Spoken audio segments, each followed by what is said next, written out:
Assalamualaikum warahmatullahi wabarakatuh. Beberapa tahun belakangan kalian pernah dengar pastinya, baik itu di channel YouTube ataupun televisi-televisi, bagaimana garangnya Korea Utara dan juga sekutunya Rusia selalu sering mengancam dengan blok Amerika CS atau blok NATO. Mereka sering mengancam bagaimana kalau mereka akan meledakkan, mengarahkan yang namanya nuklir. Lalu bagaimana sih kok sampai mengancam-mengancam seperti itu, dan bagaimana seberapa bahayanya nuklir sampai kalau Korea Utara itu mengancam banyak ilmuwan yang takut? Sebenarnya seberapa dampak besarnya itu terhadap negara ataupun terhadap dunia? Karena berbagai ilmuwan memprediksi jika nuklir itu diledakkan, itu dampaknya bukan hanya negara yang diserang, tapi bahkan seluruh dunia. Karena bukan hanya yang terkena bom dari reaktor nuklir itu yang terkena imbasnya, namun radiasinya bisa berterbangan, bahkan sampai berbagai antar benua. Kita beberapa tahun belakangan atau beberapa puluh tahun yang lalu, bom atom saja itu sangat mematikan, apalagi nuklir. Hiroshima Nagasaki itu sudah menjadi korban bagaimana ganasnya bom atom, apalagi nuklir. Karena ilmuwan banyak yang memprediksinya bisa menghancurkan seluruh isi dunia.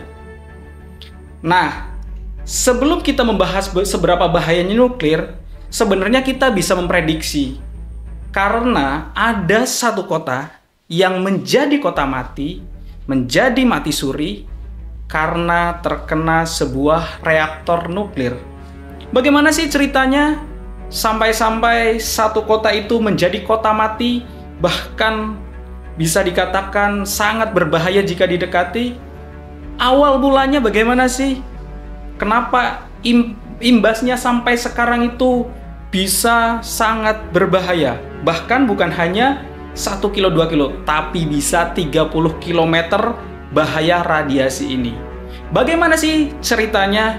Yuk kita bareng-bareng simak cerita dari kisah ini. Seberapa bahaya nuklir sampai semua orang di dunia ini takut apabila bom nuklir itu diledakkan.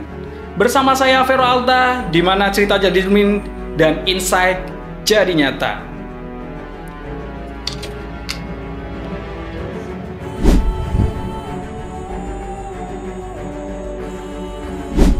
Jadi awalnya kisahnya itu seperti ini guys. Di malam-malam, tepatnya di kota kecil bernama kota Pripyat. Nah, sekarang sudah menjadi bagian dari Ukraina. Nah, di malam tengah malam itu terjadi sebuah fenomena alam. Ya, jadi orang-orang kota itu keluar karena di situ itu seperti nyala cahaya yang sangat indah. Ya, orang-orang pastikan dikira hanya fenomena alam biasa saja seperti gerhana matahari gitu. Nah, orang-orang keluar gitu kan di tanggal 26 April 1986. Nah, saking kagumnya itu mereka semua sambil menikmati gitu kan sebuah fenomena alam. Nah, tapi kalau dalam kenyataannya ternyata tidak seindah apa yang orang-orang kota itu lihat. Nah, ternyata faktanya itu ada sebuah reaktor nuklir nomor 4 itu meledak. Nah ini, tapi orang-orang kota itu tidak menyadari dan tidak mengetahuinya. Yang mereka ketahui hanya fenomena alam. Makanya mereka keluar dari ruang atau dari rumah sambil duduk itu santai sambil melihat fenomena alam tersebut. Seperti itu awal mulanya di tengah malam. Lalu bagaimana sih kisah selanjutnya? Nah, setelah itu langsung di dalam kota itu langsung terdengar sirin. Ya, sirinnya dari pemadam kebakaran karena mereka menganggap itu hanya sebuah kebakaran biasa. Akhirnya sang pemadam kebakaran dan tim itu lanjut langsung dengan mobilnya ya yang mereka tahu hanya kebakaran biasa. Mereka langsung menuju lokasi kejadian dan memadamkan kobaran api itu. Tapi si pemadam kebakaran ini sudah teramat curiga. Terus dia nanya kepada supervisor yang ada di dalam kantor tersebut, langsung dia ditanyakan, kenapa kok apinya warnanya biru dan juga agak lebih panas kayak gitu kan dari si pemadam kebakaran. Si supervisor ini seolah-olah menganggap hal ini biasa. Sebenarnya bukan menganggap hal ini biasa, tapi sengaja ditutup-tutupin supaya tidak terjadi sebuah kepanikan itu. Namun sang pemadam kebakaran tetap memadamkan api tanpa rasa takut sedikit pun. Padahal kalau kalian tahu yang namanya Cherenkov itu adalah sebuah fenomena dan itu berbahaya banget. Dan ini radiasi ini itu bisa mematikan dan juga bisa dikatakan bisa mematikan secara perlahan. Karena mereka tidak tahu ya, mereka hanya menjalankan misi saja, hanya menyemprot supaya api itu padam, tapi tidak tahu. Andai kata tahu, mereka akan berpikir ulang dan mereka yang pastinya lebih waspada dan lebih panik lagi. Jadi, setelah itu seolah tidak terjadi apa-apa. Pemerintah dan juga orang-orang ilmuwan sebenarnya udah tahu, udah curiga. Namun 2 hari setelah itu pemerintah baru mengumumkan bahwa mereka harus mengungsi, tapi tanpa memberikan sebuah info yang lebih lanjut. Kenapa harus mengungsi? Seolah-olah itu menjadi tanda tanya gitu kan. Cuman pemerintah dengan dalihnya ya biasalah kalau misalnya orang-orang politik itu di dalam kamera wartawan atau segala macam bisalah memoles. Jadi seolah-olah ini cuman biasa aja gitu kan. Pandangan maksudnya di kamera atau segala macam memberitakan ini cuman soal biasa aja kok. Cuman sementara waktu. Nanti kalau udah kondisinya kondusif, nanti kalian semua bisa pulang lagi kok ke rumah kalian. Jadi kayak gitulah polesan-polesan dari sang pemerintah itu. Karena dulu itu masih berbentuk Uni Soviet. Walaupun sekarang menjadi bagian dari Ukraina, dulu adalah Uni Soviet yang kita tahu di tahun 1986 itu adalah masa perang dingin ya, yang pastinya mereka nggak mau reputasi mereka hancur di tengah masyarakat ataupun di tengah dunia. Mereka nggak mau ngancurin reputasi itu, makanya mereka sengaja menutupin seolah ini adalah sebuah kesalahan atau kebakaran yang biasa. Nah, setelah itu, setelah warga diungsikan, terus terjadilah rapat yang pastinya pemerintah pusat dan juga ilmuwan yang terlibat semua dirapatkan. Rapat. Nah, setelah rapat itu terjadi, lalu ada seorang ilmuwan yang bernama Valery Legasov. Nah, Valery ini mengatakan bahwa ini harus cepat-cepat diumumkan. Dan mereka semua ya warga yang tadi di kota tadi tersebut itu harus diungsikan minimal radius untuk aman itu di atas 30 km. Lalu beberapa pejabat itu sangat tidak setuju dengan keputusan atau masukan dari Valery Legasov ini. Karena apa? Kalau itu terjadi dan itu diumumkan, maka seperti yang saya katakan tadi, reputasi akan jatuh Uni Soviet dan akan terjadi kepanikan massal yang tentunya ini bisa menjadi imbas. Lawan mereka akan sangat senang sekali untuk menyerang Uni Soviet. Makanya mereka tidak mau hal ini dicium oleh media massa, baik itu dari dalam negeri ataupun luar negeri. Jadi hal itu sangat difikirkan matang sekali dari pihak pemerintah.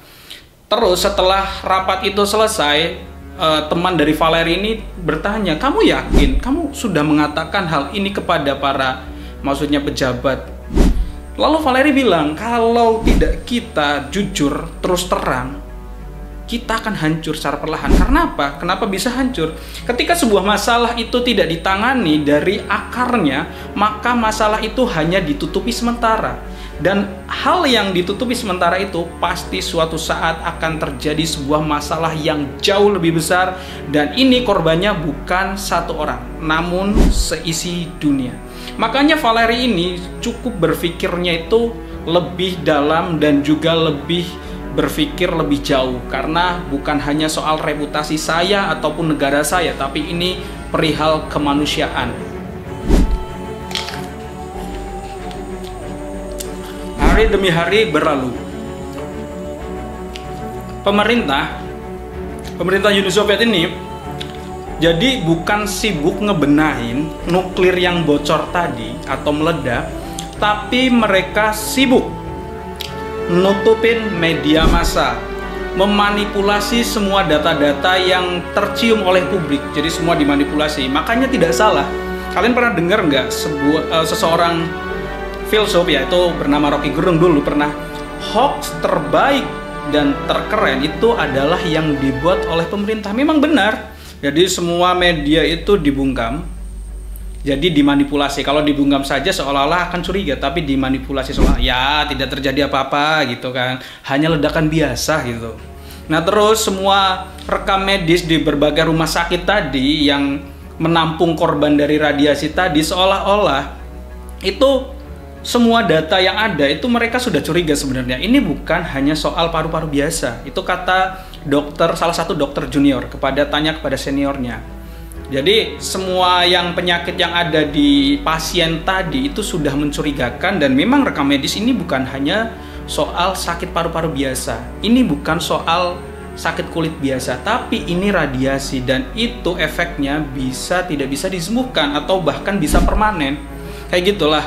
Jadi di berbagai rumah sakit itu banyak terjadi seperti itu. Tapi apa boleh dibuat? Yang pasti mereka lebih tunduk kepada pemerintah. Mereka siap siaga untuk mengubah rekam medis, memanipulasi data. Jadi yang mereka benahi itu bukan lagi soal bagaimana caranya supaya penyakit ini tidak menular atau penyakit ini disembuhkan, tapi mereka memanipulasi dan seolah-olah ya hal yang biasa, dan ini bukan sesuatu hal yang berbahaya. Ya kiranya seperti itulah dokter-dokter meyakinkan kepada pasiennya, dan juga media-media yang telah dimanipulasi data-datanya ya seperti itu. Jadi pemerintah Uni Soviet lebih fokus untuk memanipulasi data. Akhirnya pemerintah dan juga ilmuwan tadi itu membuat sebuah kebijakan ataupun cara yang cukup ekstrim, yaitu membuat terowongan di bawah reaktor tadi yang meledak tadi. Jadi di bawahnya itu dibuat terowongan untuk mendinginkan, dan ini itu didatangkanlah satu tim itu dari Tula, ya masih bagian dari Uni Soviet. Mereka membuat terowongan tadi, dan mereka ya sebenarnya pejuang sebenarnya, karena mereka bertaruh nyawa. Setelah membuat terowongan itu, di dalam itu para pekerja itu sampai melepas bajunya saking panasnya. Gila men. Di Indonesia saja 38 itu sudah cukup panas. Apalagi ini titik panasnya itu sampai 50 derajat Celcius. Bisa bayangin dong panasnya kayak apa. Dan mereka membuat terowongan tersebut yang pastinya ya kepingin hasil terbaik. Mereka justru adalah pahlawan yang sesungguhnya, karena mereka membuat terowongan ya yang pastinya debu-debu dari radiasi nuklir, reaktor nuklir yang meledak itu bisa menyebabkan kanker kulit ataupun penyakit-penyakit lainnya. Tapi mereka berjuang dengan membuat terowongan tersebut. Mereka lah pahlawan sesungguhnya.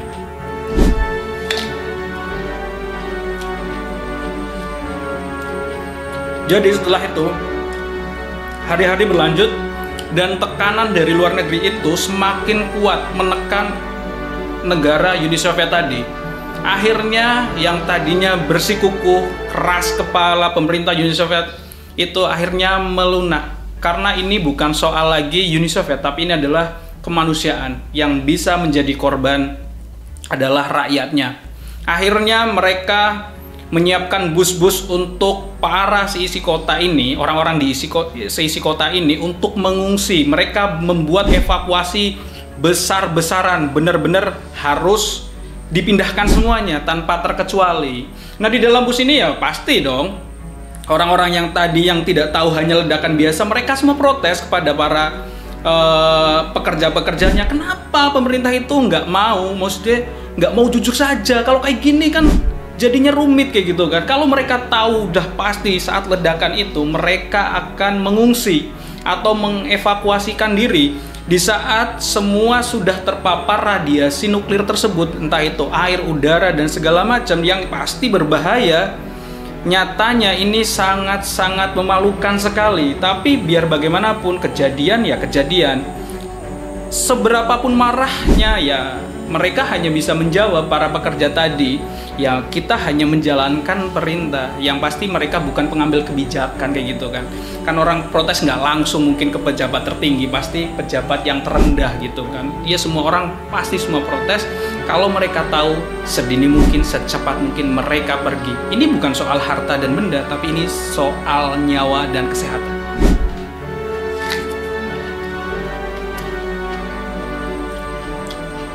Beberapa bulan akhirnya berlalu, semua tadi reaktor nuklir tadi sudah teratasi.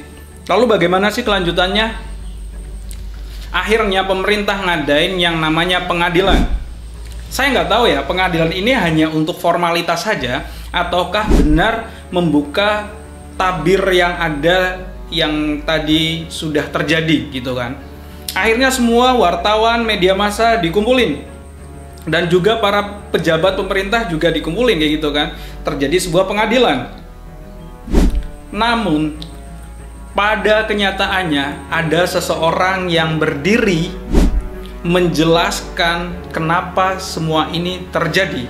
Saya nggak tahu ini sebenarnya di luar skema dari pemerintah tadi membuat pengadilan biar seolah-olah itu terjadi sebuah pengadilan benaran, ataukah memang ini di luar dugaan karena Valery Legasov itu menjelaskan detailnya dan menjelaskan ini bukan hanya sekedar kesalahan sistem, tapi memang sistem yang sengaja ditutup-tutupi.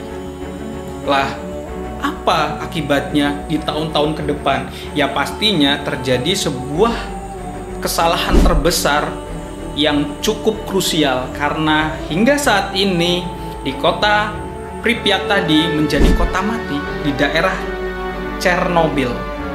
Kamu bisa bayangin kan? Ini karena pernyataan dari Valery Legasov ini tentunya membuat pemerintah itu geram. Nah, waktu-waktu berlanjut, kalau kita melihat cerita tadi, ternyata itu berimbas besar. Karena beberapa tahun setelahnya, Legasov itu meninggal karena bunuh diri. Nggak tahu ya, apakah memang itu meninggal karena bunuh diri, ataukah memang ada sebuah rencana besar untuk mematikan dia. Kita nggak pernah tahu, tapi dari pernyataan Legasov ini bentuk sebuah perjuangan dari seorang ilmuwan. Karena biar bagaimanapun beberapa ilmuwan memilih untuk bungkam, dan Legasov berani menyatakan bahwa ini adalah kesalahan sistem yang sengaja ditutup-tutupi. Betapa beraninya si Legasov ini. Bahkan beberapa orang saja tidak berani. Maka saya katakan bahwa perjuangan terbesar itu ketika kalian jujur dan kalian akan memakan pil pahit tersebut. Oke sahabat Vero Alda, apa sih pelajaran yang bisa kita ambil? Kadang di kehidupan kita sehari-hari kita tidak mampu atau tidak dapat mengatakan sebuah kejujuran karena sebuah resiko yang akan kita dapatkan setelah kita mengatakan sebuah kejujuran tersebut. Tapi percayalah, kejujuran tetap kejujuran. Siapapun yang berani jujur, apapun resikonya, dia adalah pahlawan. Sampai jumpa dan kembali lagi di season selanjutnya dan cerita-cerita yang menarik. Saya Vero Alda dan sampai jumpa. Wassalamualaikum warahmatullahi wabarakatuh.